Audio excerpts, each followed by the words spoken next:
नमस्कार, DD news पर आप देखना शुरू कर चुके हैं समाचारों का बुलेटिन। मैं हूं लाल चंद्र सिंह।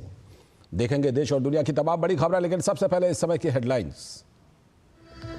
ग्रामीण भारत महोत्सव 2025 के शुभारंभ समारोह में प्रधानमंत्री का संबोधन। जाति के नाम पर जहर घोलने के प्रयासों पर किया कटाक्ष। गांव की सांझी विरासत को सशक्त करने का किया आह्वान।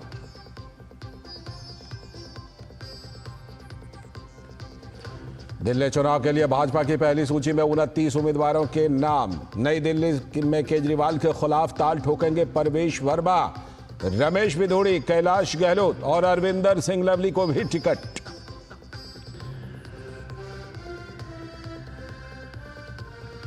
केंद्रीय गृह मंत्री अमित शाह ने शीश महल को लेकर केजरीवाल पर साधा निशाना। घोटालों को लेकर किया जोरदार प्रहार। तो सुधांशु त्रिवेदी ने दिल्ली की आर्थिक बदहाली का उठाया मुद्दा। उधर कांग्रेस ने भी सीएम आतिशी को घेरा।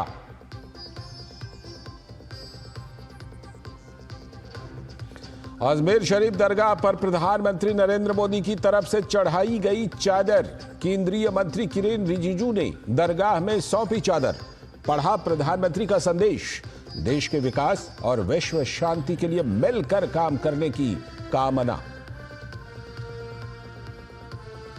खेल की खबरों में सिडनी टेस्ट के दूसरे दिन का खेल खत्म होने तक भारत ने दूसरी पारी में 6 विकेट के नुकसान पर बनाए 141 रन। ऑस्ट्रेलिया के खिलाफ 145 रन की बढ़त।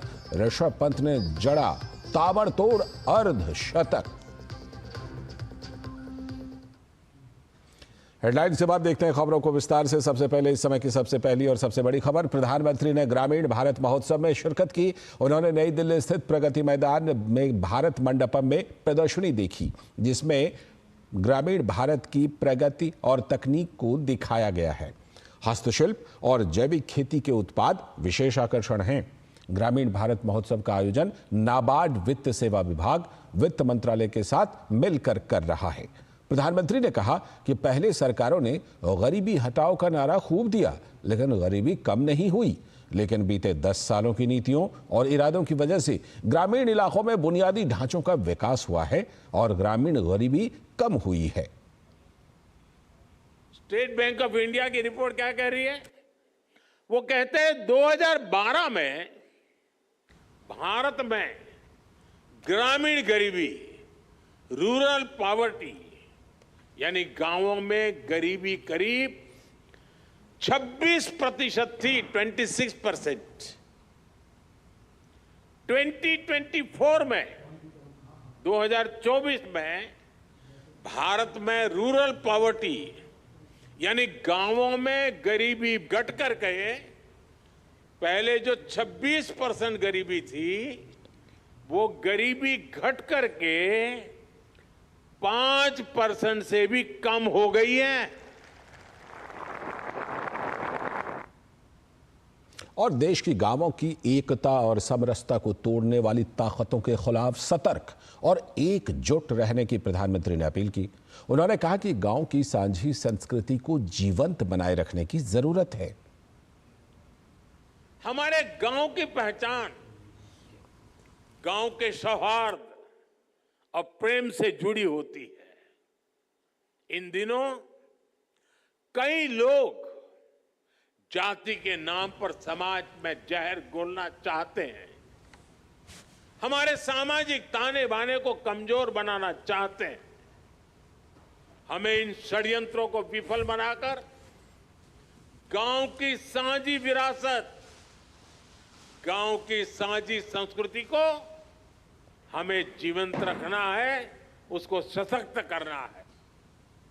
और प्रधानमंत्री ने बताया कि ग्रामीण इलाकों को हाईवे और एक्सप्रेस वे के नेटवर्क से जोड़ा गया है, डिजिटल इंफ्रा से भी जोड़ा गया है। अब दर्जनों सुविधाएं ग्रामीण क्षेत्रों में ऑनलाइन मिल रही हैं। क्यों आज देश में जितना रूरल इंफ्रास्ट्रक्चर पर फोकस किया जा रहा है, उतना पहले कभी नहीं हुआ। आज देश के ज्यादातर गांव हाईवेज, एक्सप्रेसवे और रेलवेज के नेटवर्क से जुड़ रहे हैं। प्रधानमंत्री ग्राम सड़क योजना के तहत 10 साल में ग्रामीण इलाकों में करीब 4 लाख किलोमीटर लंबी सड़कें बनाई गई है। डिजिटल इंफ्रास्ट्रक्चर के मामले में भी हमारे गांव 21वीं सदी के आधुनिक गांव बन रहे हैं। हमारे गांव के लोगों ने उन लोगों को झुठला दिया है जो सोचते थे कि गांव के लोग डिजिटल टेक्नोलॉजी अपना नहीं पाएंगे। मैं यहां देख रहा हूं सब लोग मोबाइल फोन से वीडियो उतार रहे हैं, सब गांव के लोग हैं। और अब रुख करते हैं दूसरी बड़ी खबर का, और दूसरी बड़ी खबर दिल्ली की राजनीति से। दिल्ली विधानसभा के लिए भाजपा ने अपनी पहली सूची जारी कर दी है। भाजपा ने पहली सूची में 29 विधानसभा क्षेत्रों के लिए नाम जारी किए हैं। इस सूची में परवेश वर्मा को नई दिल्ली विधानसभा सीट से आम आदमी पार्टी के संयोजक अरविंद केजरीवाल के खिलाफ उतारा गया है। तो वहीं करोल बाग से दुष्यंत गौतम, राजौरी गार्डन से मनजिंदर सिंह सिरसा, ब्रजवासन से कैलाश गहलोत चुनाव लड़ेंगे। कालकाजी से रमेश बिधूड़ी को टिकट दिया गया है। वहीं सतीश उपाध्याय मालवीय नगर से चुनाव लड़ेंगे, तो गांधीनगर से अरविंदर सिंह लवली को टिकट मिला है। विजेंद्र गुप्ता रोहिणी से चुनाव लड़ेंगे।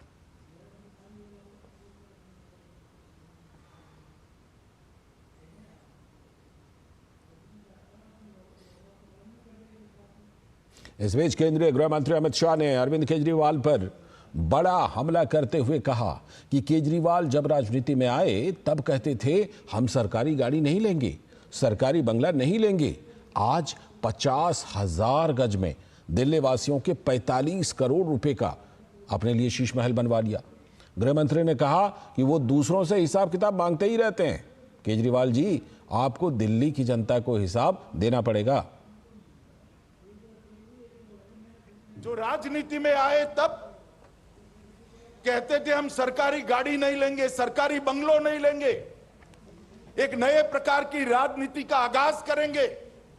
एक बंगलों से पेट नहीं भरा, 2 बंगलों से पेट नहीं भरा, 3 बंगलों से पेट नहीं भरा, 4 बंगलों से पेट नहीं भरा, 50,000 गज एक शीश महल बनाया दिल्ली वासियों के 45 करोड़ के खर्चे से। और केजरीवाल जी, आपको इसका हिसाब देना पड़ेगा, दिल्ली की जनता को हिसाब देना पड़ेगा। और वहीं भाजपा के नेता सुधांशु त्रिवेदी ने दिल्ली की सत्ता पर बैठी आम आदमी पार्टी पर करारा हमला बोला। उन्होंने कहा कि जब आम आदमी पार्टी को यह सत्ता मिली थी तब तो दिल्ली मुनाफे वाला बजट हुआ करता था, लेकिन 2024-25 का पहला साल होने जा रहा है जब दिल्ली घाटे की तरफ बढ़ रही है। सुधांशु त्रिवेदी ने आप सरकार पर दिल्ली के खजाने को लूटने का भी आरोप लगाया। भारत में सबसे बेहतर आर्थिक स्थिति वाले राज्यों में दिल्ली माना जाता है, जहां के लोगों की आय भी बेहतर होती है, अधिकांश सुविधाओं का वहन केंद्र सरकार करती है। और जब आम आदमी पार्टी सरकार को यह सत्ता मिली तो दिल्ली प्रॉफिट का बजट हुआ करता था। यह वर्ष 2024-25 पहला वर्ष होने जा रहा है जब दिल्ली घाटे की तरफ बढ़ रहा है।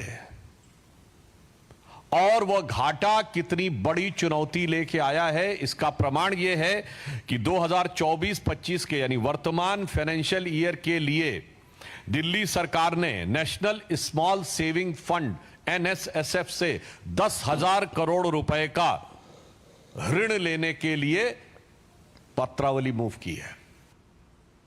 और सिर्फ बीजेपी ही नहीं, कांग्रेस ने भी आम आदमी पार्टी को आड़े हाथों लिया है। कांग्रेस ने आप पार्टी पर महिलाओं के अपमान का आरोप लगाया है।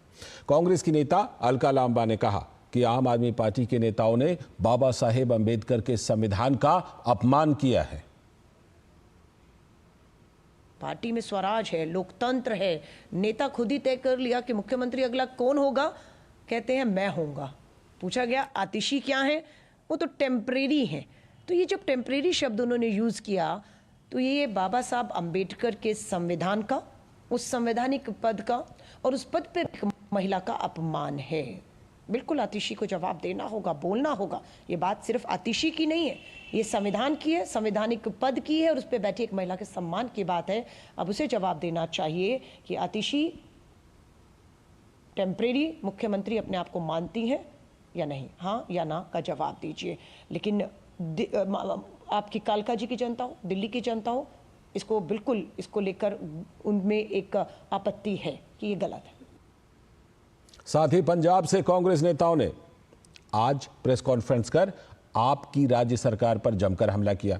उन्होंने आप पर झूठे वादों के सहारे जनादेश हासिल करने का आरोप लगाया। उन्होंने कहा कि आपने पंजाब की महिलाओं से 1000 रुपए देने का वादा किया था, जिसे पूरा नहीं किया गया।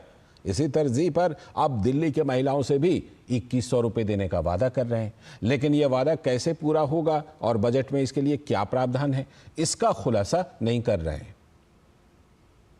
आज पंजाब के लोग उन वादों का और केजरीवाल साहब जी की बातों का बेसब्री से इंतजार कर रहे हैं। एक जो वादा पंजाब की महिलाओं के साथ किया कि मैं 1000 रुपया हर महीने दूंगा, ऐसा ही वादा आज उन्होंने दिल्ली की महिलाओं, मेरी माताओं बहनों के साथ किया है।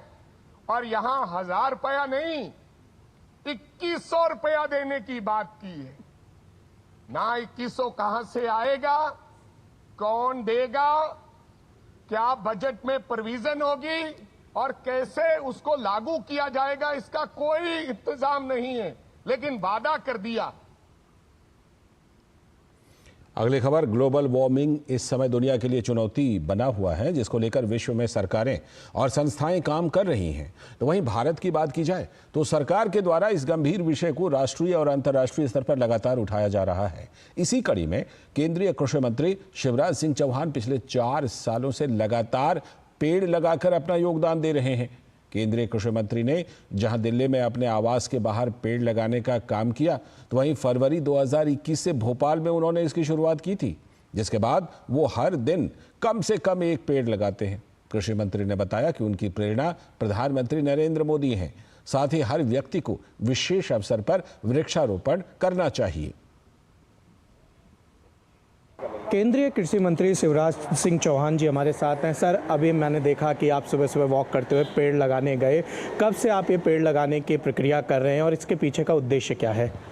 लगभग 4 साल पूरा होने वाले 19 फरवरी 21 को 2021 में मेरे मन में ये संकल्प पैदा हुआ था कि बदलता बिगड़ता हुआ पर्यावरण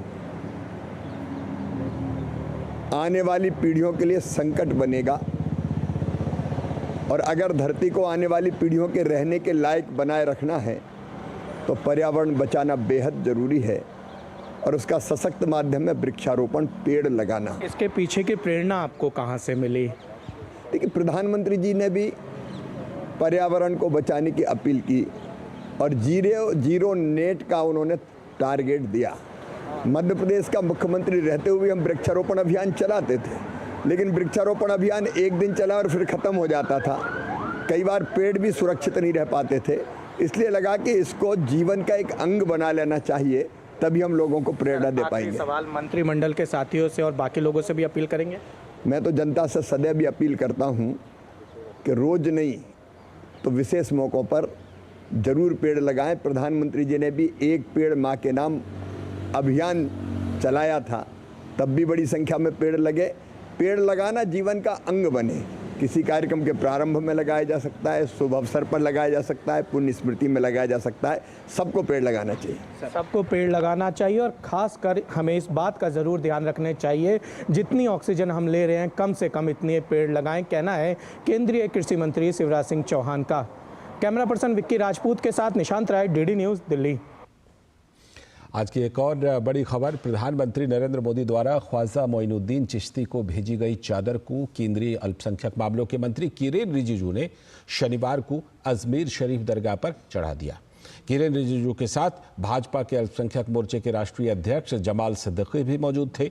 ये 11वीं बार है जब पीएम मोदी की तरफ से अजमेर स्थित ख्वाजा गरीब नवाज की दरगाह पर चादर पेश की गई है। इस दौरान किरेन रिजिजू ने दरगाह में चादर पेश की और देश के लिए दुआ मांगी। चादर पेश करने के बाद किरेन रिजिजू ने दरगाह के बुलंद दरवाजे पर प्रधानमंत्री नरेंद्र मोदी की ओर से भेजा गया संदेश पढ़कर जायरीनों को सुनाया। अपने संदेश में पीएम मोदी ने सभी को उर्स की मुबारकबाद देते हुए देश और दुनिया में अमन, चैन और भाईचारे की कामना की। हम सब बहुत खुशकिस्मत है, आज अजमेर दरगाह में आए हैं और हमारा देश का प्रधानमंत्री नरेंद्र मोदी जी का चादर को लेकर के हम आज यहाँ ख्वाजा मोइनुद्दीन चिश्ती अजमेर दरगाह में आने का सौभाग्य प्राप्त हुआ है। हमने दुआ मांगा है अमन चैन के लिए, और अजमेर दरगाह से जो संदेश है ये पूरा दुनिया में जाता है। आदरणीय प्रधानमंत्री जी का चादर के साथ साथ मोदी जी का जो संदेश पत्र को हमने पढ़ा है। और अब एक बड़ी खबर बिहार से। पटना के बेऊर जेल के अधीक्षक विधु कुमार के कई ठिकानों पर बिहार पुलिस की आर्थिक अपराध इकाई ने छापेमारी की है। ये कार्रवाई भ्रष्टाचार और आय से अधिक संपत्ति मामले में की गई है। विधु कुमार के पटना, दानापुर और बेहटा के ठिकानों की तलाशी ली जा रही है, जिसमें उनके सरकारी और निजी आवास भी शामिल हैं। प्रारंभिक जांच में विधु कुमार के पास आय से अधिक संपत्ति पाई गई है। तलाशी के दौरान कई महत्वपूर्ण दस्तावेज और निवेश के कागज भी मिले हैं, जिनकी फिलहाल जांच की जा रही है। और मनी लॉन्ड्रिंग मामले में प्रवर्तन निदेशालय ने बड़ी कार्रवाई की है। ईडी ने तमिलनाडु के जल संसाधन मंत्री और डीएमके महासचिव दुराई मुरुगन के आवास पर करीब 11 घंटे तक छापेमारी की। ये छापेमारी शुक्रवार दोपहर शुरू से होकर शनिवार तड़के 1:35 पर खत्म हुई। मामले में ईडी ने दुराई मुरुगन के बेटे सांसद काथिर आनंद से जुड़े ठिकानों पर भी छापेमारी की। सांसद काथिर आनंद के स्वामित्व वाले किंगस्टन इंजीनियरिंग कॉलेज में छापेमारी के दौरान अधिकारियों को बेहिसाब धन और दस्तावेज मिले। तो वहीं डीएमके नेता पुनसोलाई के आवास और उनके सीमेंट गोदाम सहित कई ठिकानों से ईडी ने महत्वपूर्ण दस्तावेज जब्त किए। ईडी की यह कार्रवाई 2019 में लोकसभा चुनाव के दौरान आयकर विभाग के छापे के बाद हुई है, जब काथिर आनंद वेल्लोर से चुनाव लड़ रहे थे। तलाशी अभियान के दौरान बेहिसाब नकदी जब्त की गई थी। अगली खबर भी तमिलनाडु से, जहां बोम्मयापुरम गांव में साईनाथ पटाखा फैक्ट्री में हुए भयानक विस्फोट में 6 लोगों की मौत हो गई। प्राथमिक रिपोर्ट में बताया गया है कि मिश्रण प्रक्रिया के दौरान संघर्ष के कारण यह विस्फोट हुआ। दमकल कर्मियों ने मौके पर पहुंचकर आग पर काबू पा लिया। विस्फोट में फैक्ट्री को काफी नुकसान पहुंचा है। स्थानीय प्रशासन घटना की आगे की जांच में जुट गई है। खबर छत्तीसगढ़ से। युवा पत्रकार मुकेश चंद्राकर की हत्या के मामले में पुलिस को बड़ी सफलता मिली है। पुलिस ने कार्रवाई करते हुए घटना में शामिल 3 आरोपियों को गिरफ्तार कर लिया है। पुलिस इन आरोपियों को हिरासत में लेकर पूछताछ कर रही है। तो वहीं युवा पत्रकार मुकेश की नृशंस हत्या को लेकर मुख्यमंत्री विष्णुदेव साय ने दुख जताया है। मुख्यमंत्री ने कहा कि मामले में शामिल किसी भी दोषी को बख्शा नहीं जाएगा। हत्याकांड को अंजाम देने वाले किसी भी कीमत पर बचेंगे नहीं। दरअसल हाल ही में भ्रष्टाचार से जुड़े एक मामले की रिपोर्ट करने के बाद मुकेश चंद्राकर की हत्या कर दी गई थी। हत्या के बाद भ्रष्टाचार में लिप्त ठेकेदार ने मुकेश की लाश को अपने घर के सेप्टिक टैंक में चुनवा दिया था। अब बात महाकुंभ की। प्रयागराज की भूमि महाकुंभ के अवसर पर सभी भक्तजनों और श्रद्धालुओं का स्वागत करने के लिए तैयार है। महाकुंभ में दनुज, किन्नर और नर नारी सभी पधार कर संगम में पुण्य लाभ प्राप्त करते हैं। साथ ही अलग अलग स्थान से आए हुए साधु संतों के आश्रम भी भक्तों के आस्था के केंद्र होते हैं। तो महाकुंभ की सारी तैयारियां जोरों शोरों से चल रही हैं और तैयारी के अंतिम दौर में है। तो देखिए प्रयागराज से डीडी न्यूज के संवाददाता रामेंद्र सिंह की ये खास रिपोर्ट। ये महाकुंभ की धरती है जहां तमाम अखाड़े और साधु संत अपना आश्रम बना रहे हैं। यहाँ कहीं आपको वृंदावन दिखेगा, कहीं आपको अयोध्या दिखेगी, कहीं आपको काशी दिखेगा, कहीं संतों का समागम दिखेगा, कहीं अध्यात्म दिखेगा और कहीं उल्लास उत्साह दिखेगा। इस तरीके से इनका निर्माण किया जा रहा है कि जो लोग भी कुंभ की धरती पर आकर इनसे मिलना चाहते हैं, सत्संग सुनना चाहते हैं, वो इन आश्रमों में आए, सत्संग सुने और अपने जो संत महात्मा हैं, जो सन्यासी हैं, उनसे मिलें, उनको प्रणाम करें, नमन करें, इस धरती को नमन करें। इस तरीके से इसकी रचना की जा रही है कि किसी को कोई असुविधा ना हो और जो साधु संत आ रहे हैं उनको भी प्रॉपर जगह मिले और वो अपने अनुयायियों के साथ बैठ सकें। तो जब यहाँ आप आएंगे तो आपको तमाम चीज़ें मिलेंगी। यहाँ राम भी मिलेंगे, यहाँ कृष्ण भी मिलेंगे, यहाँ शिव भी मिलेंगे, यहाँ माँ पार्वती भी मिलेंगी और यहाँ राधा का चरित्र भी आपको दिखाई पड़ेगा। तो इस तरीके के अलौकिक महाकुंभ होने जा रहा है। आप लोग अवश्य आइए और इस महाकुंभ के सहभागी बनिए। कैमरामैन विवेक कश्यप के साथ ramen Singh, DD news, Prayagraj. तो ये खास रिपोर्ट आपने देखी और प्रयागराज की धरती पर संगम तट महाकुंभ के अवसर पर देश दुनिया के साधु, संत, महात्मा, ऋषिगण और सनातन धर्मावलंबी पधार रहे हैं। संत महात्मा प्रयाग की धरती पर पहुंचकर भक्ति में लीन दिख रहे हैं। महाकुंभ को लेकर संत महात्माओं का कहना है कि महाकुंभ की धरती आने मात्र से ही मनुष्य को सभी जन्मों का पुण्य प्राप्त हो जाएगा। इस महाकुंभ में सभी सनातन धर्मावलंबी आना चाह रहे हैं, संगम स्नान करना चाह रहे हैं। जितने भी इस श्रेणी में आते हैं सभी लोग यहाँ पर आएंगे, सादर मज्जन करेंगे, स्नान करेंगे और संतों का दर्शन करेंगे। जो लोग, मुझे लगता है कि इस बार जो भी लोग महाकुंभ मेला में प्रवेश कर जाएंगे तो समझ लेना धर्म, अर्थ, काम, मोक्ष, चतुर्थ पुरुषार्थ जो होता है अपने सनातन धर्म में, उनको प्राप्त हो जाएगा। तीर्थराज प्रयागराज में धर्म कर्म करने से तुरंत ही फल मिलता है। हमारे ऋषियों की परंपरा है, पहले से राम जी की परंपरा है, ये संतों की, ऋषियों की। प्रयागराज में सब ऋषि मुनि सब विराजमान होते थे और यहाँ स्नान किया करते थे, साधु संतों के खाल से लगते थे। हम लोग वैसे तो पूरे भारत में से जगह जगह से संत लोग आए हैं, हिमाचल से आए हैं, बद्रीनाथ से आए हैं, केदारनाथ से आए हैं, गौमुख से आए हैं और हम लोग वृंदावन से आए हैं। और प्रयागराज की धरती का संगम तट महाकुंभ के अवसर पर सभी भक्तजनों और श्रद्धालुओं का स्वागत करने के लिए तत्पर है। दिव्य भाव और सुरक्षित कुंभ बनाने के लिए सरकार कोई कोर कसर बाकी नहीं रख रही है। तो भक्तजन तैयारियों को देखकर संतुष्ट भी दिख रहे हैं। उनका कहना है कि सारी व्यवस्थाएं बहुत अच्छी हैं। योगी सरकार ने बहुत ही अच्छा आयोजन किया है। स्नान करने का मौका मिला है और कुंभ का मेला है, इसलिए सोच रहे हैं सर कि यहाँ का तो पर्व अच्छा रहता है। वैसे आना तो बहुत लेट था तो, लेकिन इसलिए जल्दी आ गए कि जनता का माहौल इस साल ज़्यादा है, इस वजह से थोड़ा सोच रहे हैं कि जल्दी अपन दर्शन कर लें। सर व्यवस्था बहुत अच्छी है, बहुत अच्छी व्यवस्था है। मैं कहता हूँ कि अगर ये मोदी और योगी जी जो यहाँ है, जब तक कोई दिक्कत नहीं है सर। एक नंबर व्यवस्था, हर पल पे एक एक काम अच्छा उनका। एक नंबर मोदी की होगी, मोदी और 100 साल से बड़ी खूब अच्छा। जो भी अच्छा काम हो रहा है सर, और अब आगे भी मतलब अच्छा रहेगा। और अब बात मौसम की। उत्तर भारत में कड़ाके की ठंड और घने कोहरे से आम जनजीवन बुरी तरह से प्रभावित हुआ है।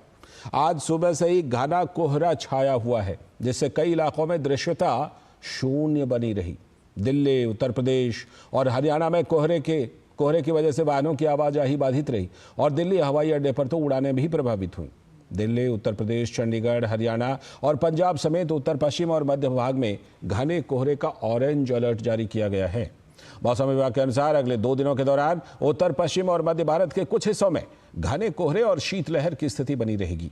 पंजाब, हरियाणा, चंडीगढ़ और दिल्ली के अलग अलग क्षेत्रों में और उत्तर प्रदेश के कुछ हिस्सों में रात और सुबह के समय घना कोहरा छाए रहने की संभावना है। हिमाचल प्रदेश में रविवार और सोमवार को तेज बारिश का अनुमान है। तो वहीं पंजाब, हरियाणा, चंडीगढ़ और उत्तराखंड में भी कल गरज के साथ मध्यम बारिश हो सकती है। मौसम विभाग ने पश्चिमी विक्षोभ के कारण अगले 2 दिनों में जम्मू कश्मीर, लद्दाख, गिलगित, बाल्टिस्तान और मुजफ्फराबाद में तेज बारिश और बर्फबारी होने की संभावना व्यक्त की है।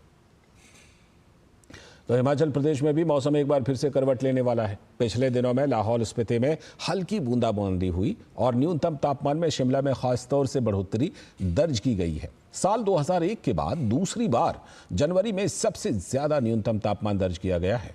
7 जनवरी की सुबह तक प्रदेश के ऊंचे क्षेत्रों में बर्फबारी होने के आसार हैं, जबकि मध्यवर्ती क्षेत्रों में बारिश और हल्की बर्फबारी के आसार हैं। मुख्य रूप से 6 जनवरी को बर्फबारी के आसार जताए गए हैं, जबकि मैदानी जिलों में इस दौरान बारिश और शीतलहर का अलर्ट जारी किया गया है।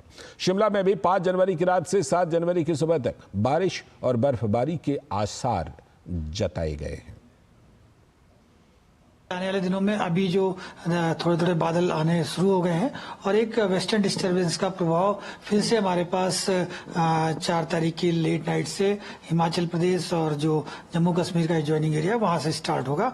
और मेन जो एक्टिविटी हमारे पास 5 तारीख के शाम रात से और 7 तारीख के मॉर्निंग तक पूरे हिमाचल प्रदेश में वेदर एक्टिविटी रहने के चांसेस हैं। इसी तरह अगर मैदानी इलाकों की बात करते हैं जो कि पंजाब और हरियाणा से जॉइनिंग एरिया है और लोअर हिमालय का रीजन है, वहां मुख्यतः 6 तारीख को रेनफॉल होगा और थंडरस्टॉर्म एक्टिविटी होने के चांसेस है। तो ये जो विभाग के अलर्ट हैं इसका ध्यान रखिएगा और उसी हिसाब से घर से बाहर निकलिएगा। फिलहाल इस बुलेटिन में इतना ही, लेकिन डीडी न्यूज़ पर खबरों और कार्यक्रमों का सिलसिला लगातार जारी है। नमस्कार।